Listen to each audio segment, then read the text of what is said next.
જૂનાગઢ મહાનગરપાલિકા દ્વારા પ્લોટની હરાજી। આગામી મહાશિવરાત્રિના મેળાને લઈને મહાનગરપાલિકા દ્વારા પ્લોટની હરાજી કરવામાં આવી।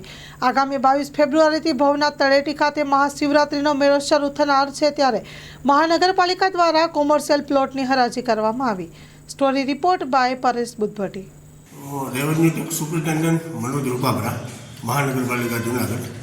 આજરોજ ભવનાથ વિસ્તારમાં મહાશિવરાત્રિ મેળા સબબ કોમર્શિયલ હંગામી પ્લોટોની હરાજી કરવામાં આવે, જેમાં ખાણીપીણીના સ્ટોલ, રમકડાના સ્ટોલ અને નામદાર કોર્ટના આદેશ અંગે પ્લાસ્ટિકનો ઉપયોગ ન કરવો તેમજ કચરો ન કરવો, ફાયરની સુવિધા રાખવી, આવી શરતો સાથે પ્લોટની હરાજી કરવામાં આવેલ છે। અને અંદાજે અત્યાર સુધીમાં 10 થી 12 પ્લોટની હરાજી કરવામાં આવેલ છે, જેની અંદાજિત 1.5 લાખ રૂપિયા જેવી ઇન્કમ પણ આજની તારીખમાં થયેલ છે। મહાનગરપાલિકા દ્વારા હજુ સુધી હરાજી શરૂ જ છે। જે કોઈ લાગતા વળગતા હોય, જે કોઈને રસ ધરાવતા હોય તે ભાગ લઈ શકે છે હરાજીમાં।